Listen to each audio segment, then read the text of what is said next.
जैन मित्रों, हमारी श्रृंखला चल रही है जो यूपीएससी ऑप्शनल सेकंड पेपर में है, कबीर की साखियाँ, जिनमें हम सुबिनोड को अंक कर रहे थे और करीबन 17 दोहे कर लिए थे। आगे 18वें नंबर से ये दोहा चल रहा है और टोटल मिला के सुमरण को अंक में 32 है।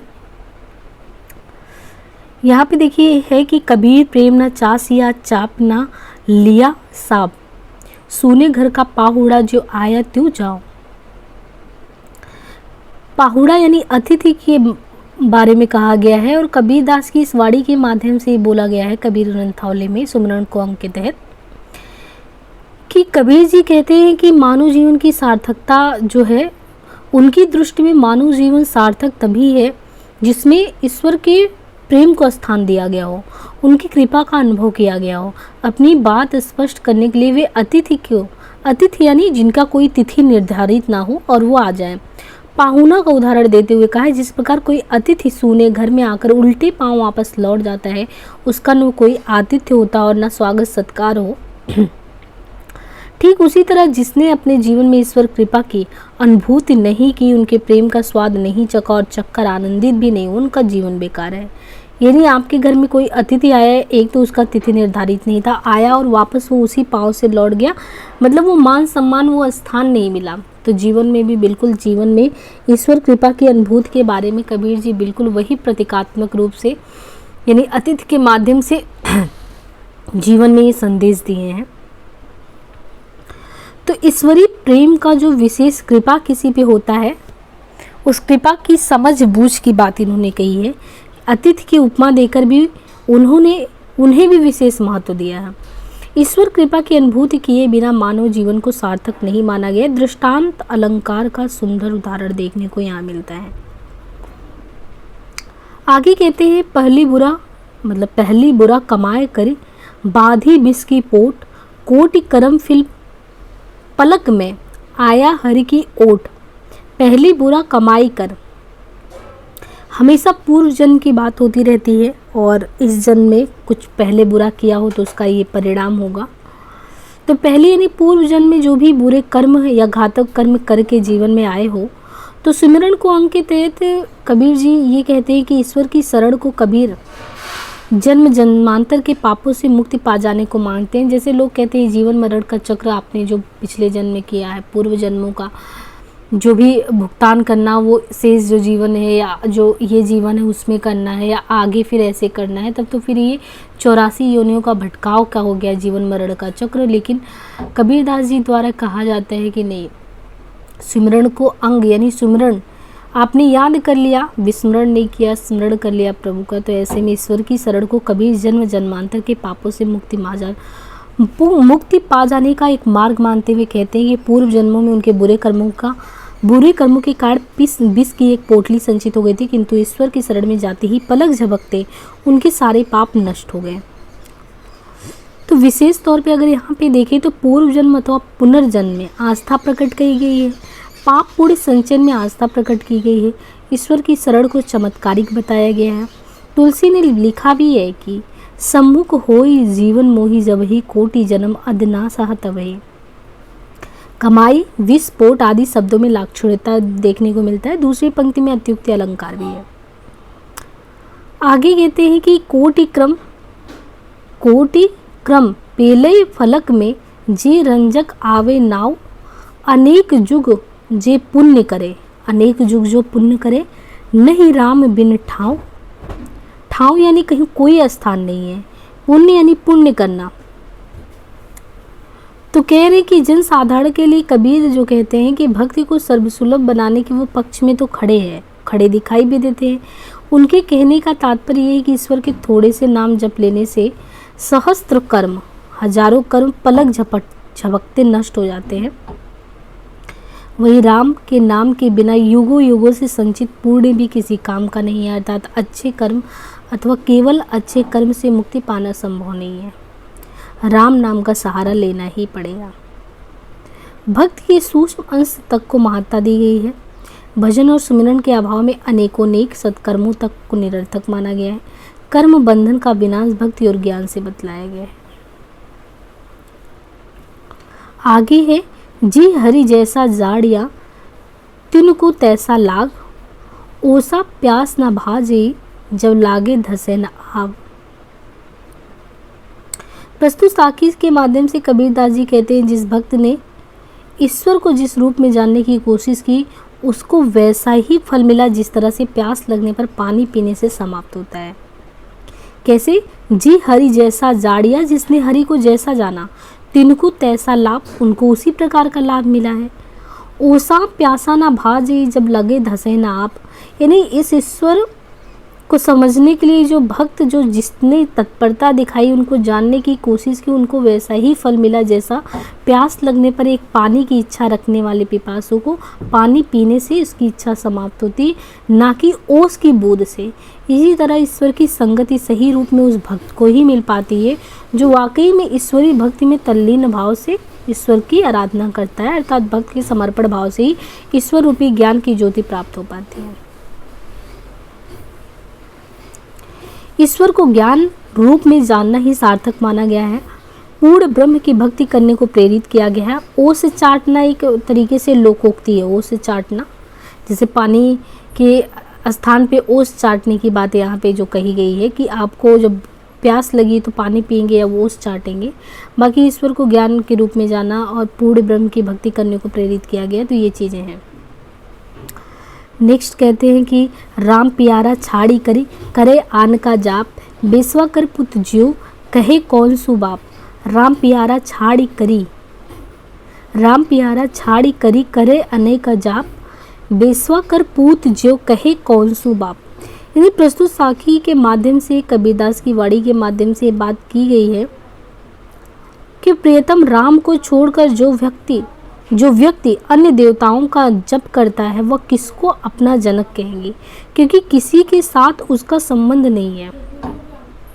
बेस्या का पुत्र अनेक पिताओं की संभावना के कारण किसी को भी निश्चित रूप से अपने पिता का नाम नहीं दे पाता। अब जब बेस्या जनित पुत्र अपने पिता को ही नहीं पहचान पाता, तो उसे प्राप्त करने का उपाय कैसे कर सकता है? तो राम को यहाँ पे अत्यधिक महत्व दिया गया है। राम नाम जपने वाले को सम्मान दिया गया है। एक तरीके से आपको ये नहीं कहा गया कि आप अनाथ हैं, सनाथ जैसे व्यवहार की बात की गई है। कबीर ने अत्यंत कटु शैली में बहुदेववाद का खंडन भी किया कि आप कई लोगों को मानते हैं, तो जब कई लोगों को मानेंगे तो आप ये नहीं कह सकते कि कोई एक है रखवाला। तो कटु शैली में पिता या वेश्याजनित पुत्र के माध्यम से एक तरीके से प्रतीकात्मक रूप में बताया गया है। बहुदेववाद का खंडन कर दिया गया है कि तमाम लोगों को मानने से जब आपसे कोई एक का पूछेगा तो फिर आप अपना पता कैसे बताएंगे, अपनी आइडेंटिटी कैसे बताएंगे। तो यहाँ पे उपमा और रूपक दोनों अलंकारों का बहुत ही सुंदर प्रयोग हुआ है। आगे कहते, कबीर आपड़ राम कही औरा राम कहाय, जी मुख राम न ऊंच रे तेहि मुख फेरी कहाय। कबीर आपड़ राम कहे, आपड़ मीन्स होता है स्वयं। कबीर आपड़ राम कही और दूसरों को राम कहलवाते हैं, जिसके उच्चारण होने से उच्चरय यानी मात्र उच्चारण होने से ही उसके फेरी फेरी यानी वो बदलाव को ग्रहण कर लेता है। तो भक्ति के प्रचार प्रसार का विषय कोई नया नहीं है। कबीर भी इस दोहे के माध्यम से कहना चाहते हैं कि आप स्वयं तो राम का नाम लीजिए ही लीजिए, दूसरों को भी इसके लिए प्रेरित कीजिए। जिस भी व्यक्ति के मुख से राम नाम उच्चारित नहीं होता है, उनसे बार बार प्रयास करके उच्चारण कराइए। कबीर भक्ति को स्वयं तक सीमित ना करके संपूर्ण जीवात्मा तक पहुंचाना चाहते हैं। तो इस तरीके से भक्ति को प्रचारित प्रसारित करने की वो बात करते हैं। स्वयं के साथ साथ अन्य को भी राम नाम जपने के लिए प्रेरित करते हैं। इस दोहे में कबीर पर वैष्णवी भक्ति जो चेतना है, भक्ति भावना है, उसका प्रभाव जो है स्पष्टता दिखता है।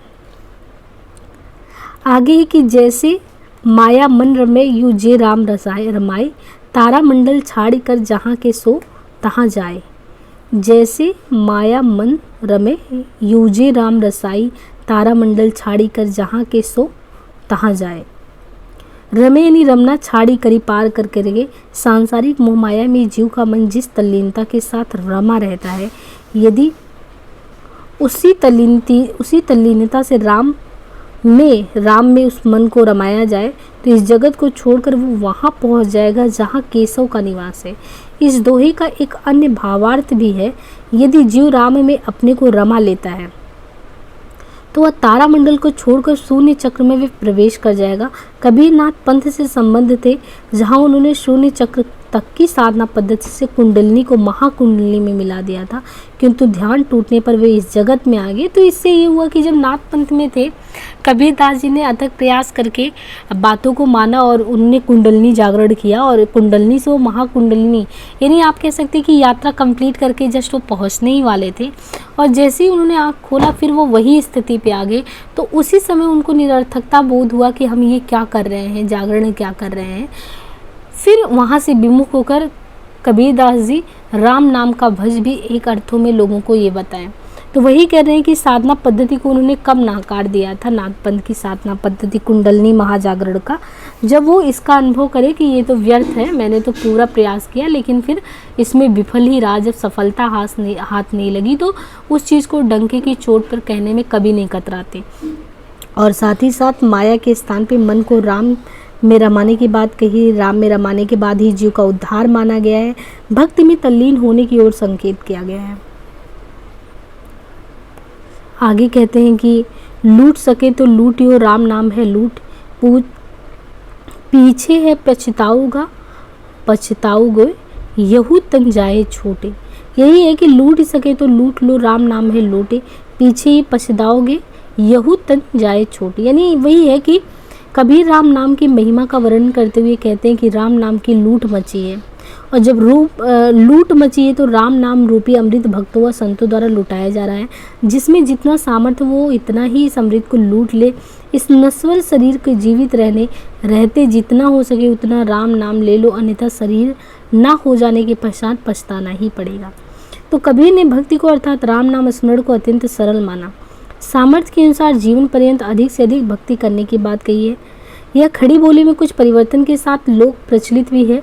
राम नाम की लूट है, लूट सके तो लूट, अंत समय पछताएगा जब प्राण जाएंगे चोट। आगे कहते हैं लूट सके तो लूटियो, राम नाम भंडार, काल कंठते महेगा रूधे दसों द्वार। प्रस्तुत साखी के माध्यम से यही कहा गया है, लूट सके तो लूटियो, राम नाम का भंडार लूटो। इस जीवन में जब तक शक्ति है, राम नाम एक अक्षय भंडार है जिसका कभी क्षरण होने वाला नहीं है, और तुम्हारे अंदर यथाशक्ति जितनी भी उसको लूट सको अपने सामर्थ्य के अनुसार। सामर्थ्य है तब तक ईश्वर के नाम का अनगिनत स्मरण करो, क्योंकि जब काल अर्थात मृत्यु तुम्हारा गला दबोचेगा तब शरीर के 10 द्वार कौन से? ब्रह्मरंध्र, 2 कान, 2 नेत्र, 2 नासिका, विबर, 1 मुख, 1 गुदा मार्ग, मूत्र मार्ग, ये सब अवरुद्ध हो जाएंगे। तुम चेतना शून्य हो जाओगे। तब इस निश्चेतना वाली अवस्था होगी, उसमें किस प्रकार के प्रभु का नाम स्मरण कर पाओगे। इसलिए अभी भी प्रभु के नाम का जितना स्मरण कर पाओ कर लो, अन्यथा बाद में समय नहीं मिलेगा।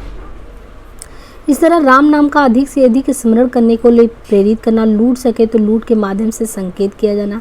राम नाम स्मरण के लिए भी भक्ति, श्रद्धा, प्रेम, निश्चय आदि शक्तियों की आवश्यकता पड़ना।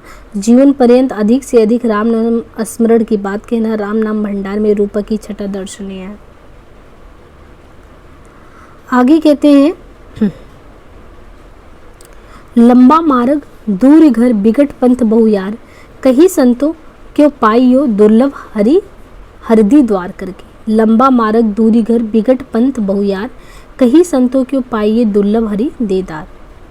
कबीरदास जी द्वारा ये कहा जा रहा है, मार्ग यानी मार्ग के बारे में, विकट यानी कठिन रास्ता, बहुमार यानी बहुत से बटमार, रास्ते में डाकू, ठगी, ये सब होते हैं। जब आप दर्शन वगैरह के लिए जाते हो तब तो एक तरीके से कह रहे कि तो भक्ति तो सर्वसुलभ है, लेकिन वे भक्ति पद की दुर्गमता को भी अच्छे से जानते हैं, प्रस्तुत करते हैं, उसके प्रति चिंतित रहते हैं। उनका कहना है कि हरि का घर बहुत ही दूर है, अत्यधिक दूर है, और राह में बहुत से चोर, डाकू, ठग आदि हैं जो पथिक का मार्ग अवरुद्ध करते हैं। ऐसी स्थिति में हरि का दर्शन कैसे हो पाएगा। प्रतिकार्थ में कबीर अज्ञानता से ज्ञान प्राप्त करने के मार्ग में आने वाली जो भी सांसारिक मोह माया की ओर, तो वो सारी समस्याओं को उजागर करते हैं कि ये सब तो रास्ते में आएंगे, लेकिन आपको जब साधना पथ पर आपने कठिनाइयों को जान ही लिया है तो उनको कठिनाइयों को पार करते हुए आपको अंततः अपने लक्ष्य की ओर गमन करना है और उस चीज़ को प्राप्त भी करना है। कबीर वैष्णवी भक्ति मार्ग के प्रभाव में कठिन एवं जटिल योग मार्ग से सहज एवं सरल भक्ति मार्ग की ओर अग्रसर हुए, लेकिन वैष्णवी चेतना के विपरीत वे भक्ति मार्ग को बहुत आसान न मानकर कठिन मानते थे। वे मानते थे कि कठिन भक्ति साधना के बाद ही ब्रह्म की उपलब्धि संभव है। इस संसार से इतर हरि के दर्शन को साधक का घर बताया गया है। हरि दर्शन करने के मार्ग में उपस्थित क्या आता है, मतलब कौन सी ऐसी समस्याएं हैं जो आपको अपने लक्ष्य की ओर उन्मुख होने या लक्ष्य की ओर बढ़ने की तरफ रोकेंगे, तो वो ये है कि मार्ग में उपस्थित जो माया मोह, विषय वासनाएं, सांसारिक प्रलोभन आदि बाधाओं को लेकर चिंता व्यक्त की गई है। तुलसीदास ने भी इसी भाव को व्यक्त किया है, कहा है कुछ कि कोटि जन्म मुनि जतन कराही, अंत राम कही आवत नाही। तो ये कबीरदास जी द्वारा भी तुलसीदास जी भी द्वारा कहा गया है, अपने भाव को अभिव्यक्त किया गया है। देखिए मित्रों, जितने भी लोग इससे थोड़ा भी लाभ प्राप्त करेंगे, कंटिन्यूअस हमें सीरीज को जारी रखना, अपने सिलेबस को करना है। वापस से मैंने फिर से स्टार्ट किया है तो इसमें ये है कि आप लोगों की हेल्प चाहिए। आप जितना से ज़्यादा सब्सक्राइब, लाइक वगैरह जो भी चीज़ें होती है वो करवाइएगा, क्योंकि मैं डायरेक्टली ज़्यादा कहती नहीं है सब चीज़ें, लेकिन इन सब चीज़ों की ज़रूरत होती है, क्योंकि अंततः एक चीज़ यही है जो मोटिवेट करता है कि हाँ निरंतर हम इस चीज़ को कर सकते हैं, क्योंकि टाइम टेकन प्रोसेस होता है, तो फिर अपने रिस्क पे बहुत ज़्यादा कोई करने की कोशिश नहीं करता है। तो कंटिन्यूअस आपको भी चाहिए, हमें भी सपोर्ट चाहिए, तो हम दोनों लोगों का हो, इससे बेहतर कुछ रास्ता नहीं होगा। तो इस चीज़ का ध्यान रखिएगा। आगे देखिए, गुड़ गाए गुड़ ना कटे, रटे न राम वियोग, अहनिसि हरि ध्यावे नहीं, क्यों पावे दुर्लभ जोग। गुड़ गाए गुड़ ना कटे, रटे न राम वियोग। देखिए, गुड़ गाने से, गुड़ ना गाने से, गाए या ना कटे, रटे न राम वियोग, अहनिसि हरि ध्यावे नहीं, क्यों पावे दुर्लभ जोग। प्रस्तुत साकी या श्याम सुंदर दास जी के माध्यम से जोग जो करते हैं, योग जोग, तो कबीरदास जी कहते हैं कि राम का गुण गाने से राम नाम जो है, कबीरदास कहते हैं कि नाम का गुण गाने से नाम रूप माया की रस्सी रूपी पास कट जाता है। इसलिए कबीर कहते हैं कि राम की बिरह में नाम की रट क्यों नहीं लगाता। यदि रात दिन तू ऐसा नहीं करता है तो मुक्ति का दुर्लभ योग फिर कैसे बनेगा, वो संयोग कैसे बनेगा। तो गुड़ शब्द में यमक अलंकार, गुड़ गाए ना गुड़ कटे में विरोधाभास अलंकार भी है। कबीर कठिनाई करी सुमरत हरिराम, सूले ऊपर नट विद्या गिरतो नाही ठाम। कबीर कठिनाई करी सुमिरता हरिनाम, सूले ऊपर नट विद्या गिरु तो नाही ठाम। खरी खरी यानी सुमृता, स्मरण करने की बात है, कलाबाजी दिखा के और इन सब तमाम माध्यमों से। तो कबीरदास जी कहते हैं कि हरि नाम स्मरण ऊपर से जितना सरल दिखता है, वास्तव में उतना सरल नहीं है। हरि नाम स्मरण में अनेक कठिनाइयाँ आती हैं। जिस प्रकार सूली के ऊपर कलाबाज अपनी कला दिखाता है, उसी प्रकार हरि नाम स्मरण भी है। कलाबाज यदि नीचे गिर जाए तो वह जान से हाथ धो बैठेगा, और यदि बच भी गया तो उसकी हंसी उड़ेगी। यही स्थिति भाव के साथ भी होता है। हरि नाम स्मरण की कठिनाइयों की ओर संकेत किया गया है। जरा सी असावधानी से हरि नाम स्मरण करने पर संकट मंडराने लगते हैं। कबीर वैष्णवी भक्ति मार्ग के प्रभाव में कठिन एवं जटिल योग मार्ग से भक्ति मार्ग की ओर अग्रसर हुए थे, लेकिन वैष्णवी चेतना के विपरीत वे भक्ति मार्ग को बहुत आसान न मानकर कठिन मानते थे। वे मानते थे कि कठिन भक्ति साधना के बाद ही ब्रह्मोपलब्धि संभव है। कबीर राम ध्याय ले जिभ्या सो करिमंत, हरि सागर जिनि विष रे छिलर देखिए अनंत। कबीर राम ध्याय ले जिभ्या सा करिमंत, हरि सागर जिनि विष रे छिलर देखिए अनंत। ध्यान लेने की बात है कि ध्यान करना जिह्वा जीव के माध्यम से, मंत्र तंत्र जो भी है। तो कबीरदास जी कहते हैं कि मन में राम का ध्यान लगाकर जीभ से मंत्र का उच्चारण करो। राम नाम के महासागर को भूलकर किसी अन्य का स्मरण करने से कोई विशेष लाभ नहीं होगा, क्योंकि वे तालाब के समान सीमित है। ऐसे देवी देवताओं के स्मरण से केवल यह लोक को, यहाँ के लोक को सुधारा जा सकता है। यदि तुम्हें अपना यह लोक और परलोक दोनों सुधारना है तो राम नाम का जाप अवश्य करो। मन से ध्यान लगाकर जीभ से राम नाम का जप करने की बात कही गई है। इस पर वैष्णवी भक्ति पद्धति का प्रभाव दिखाई देता है। राम के अलावा सभी देवी देवताओं को महत्वहीन बताया गया है। यहाँ राम अवतारी राम नहीं है, बल्कि ब्रह्म के पर्याय है। बहुदेववाद का विरोध दिखाई देता है। रूपक अलंकार का सुंदर प्रयोग किया गया है। आगे है कि कबीर राम रिझाई ले, मुख अमृत गुड़ गाए, फूटा नग जो जोड़ी मन संध संधे मिलाए। कबीर राम रिझाए ले, मुख अमृत गुड़ गाए। प्रस्तुत साकी के माध्यम से कहा गया है कि कबीरदास जी कहते हैं, हे जीव, तू ब्रह्म के अमृत गुणों का गुणगान करके श्री राम को प्रसन्न कर ले। तू राम से अपने चित्त को उसी प्रकार जोड़ ले जिस प्रकार से संधि से संधि मिलाकर टूटे हुए रत्नों को जोड़ लिया जाता है। कबीर कहना चाहते हैं कि सांसारिक विषय वासनाओं से दुखी मन का जो दुखी मन है उसको भक्ति भाव से ईश्वर से तादात्म्य स्थापित करने की कोशिश करनी चाहिए। यानी कबीर जी द्वारा एक जीव को बताया गया कि एक जीव सुन, तू एक ब्रह्म है और ब्रह्म के अमृत गुणों का तू गुणगान करके श्री राम को प्रसन्न कर ले, उनसे अपने चित्त को जोड़ ले, संधि से संधि मिला ले। इससे क्या होगा, तू इस सांसारिक जो विषय वासना है जिससे तू व्यथित है, तुम्हारा मन दुखी है, तो उनसे मन मिलाने के बाद, भक्ति भाव में रमने के बाद, सच्चाई यही है कि मनुष्य को यह मन ईश्वर का एक अंश के रूप में मिलने से, आपस में जुड़ने से सारी कठिनाइयाँ, क्योंकि आप आत्मन है परमात्मन में जुड़ गए, तो वो सारी कठिनाइयाँ आपकी नष्ट हो जाएंगी। मतलब विशेष तौर पे वही चीज़ है कि नाम स्मरण के महत्व का बखान किया गया और नाम स्मरण में भी वैष्णवी भक्ति चेतना का महत्वपूर्ण गुण, इस स्तर पर कबीर पर इसका प्रभाव दिखाई देता है। आगे कहते हैं, कबीर चित्त चमकिया चौदिस लागी लाए, हरि सुमरन हाथ उघड़ा बेगो लोई बुझाए। प्रस्तुत साखी श्याम सुंदर दास जी द्वारा कबीर ग्रंथावली की स्मरण को अंग से ही है। कबीर दास जी कहते हैं, इस संसार में चारों ओर विषय वासना की आग लगी हुई, इस युग में सभी लोग जल रहे हैं, उनका शरीर भी इसमें तप्त हो रहा है, किंतु हे जीव, तुम्हारे हाथ में प्रभु के नाम का घट पड़ा है, जिसके पावन जल रो तुम इस आग को न केवल बुझा सकते हो बल्कि शीतलता भी अनुभव कर सकते हो, अर्थात मन और आत्मा की शक्ति को प्राप्त कर सकते हो। कबीर मानते हैं कि यह मानव जीवन बड़ा ही दुर्लभ है और इसी जन्म में हमें ईश्वर की भक्ति का, उसका सानिध्य पाने का अवसर प्राप्त हुआ था। हमें यह समय व्यर्थ की विषय वासनाओं में नष्ट नहीं करने का अवसर लाभ उठाते हुए प्रभु का भजन करना चाहिए, जिससे मानव जीवन को सार्थकता प्रदान की जा सके। तो वही चीज़ नाम स्मरण को महत्व दिया गया है। नाम स्मरण वैष्णवी भक्ति चेतना का महत्वपूर्ण गुण है। इस स्तर पर कबीर पर इसका प्रभाव दिखाई देता है। इस तरीके से इसका नेक्स्ट पार्ट बिरह को, अब आगे जो आएगा वो बिरह को अंग करके आएगा, तो मुश्किल से दो वीडियो में और ये खत्म हो जाएगा। आगे फिर हम देखते हैं कि जैसे या तुलसीदास का ग्रंथावली जो भी हमारे पाठ्यक्रम है उसके अकॉर्डिंग हम चलेंगे। और आप लोग अपना फुली सपोर्ट बनाए रखिए, सिलेबस हम लोग साथ साथ में लेके चलते रहेंगे।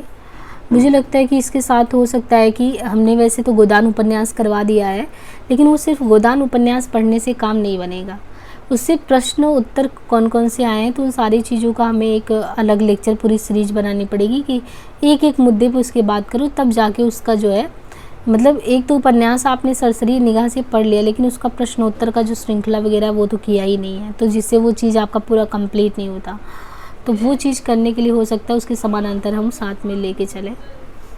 बाकी सपोर्ट जिस तरीके से रहेगा अपना कंटिन्यू ऐसे ही चलता रहेगा, तो उस चीज़ को थोड़ा ध्यान रखिएगा। बाकी धन्यवाद।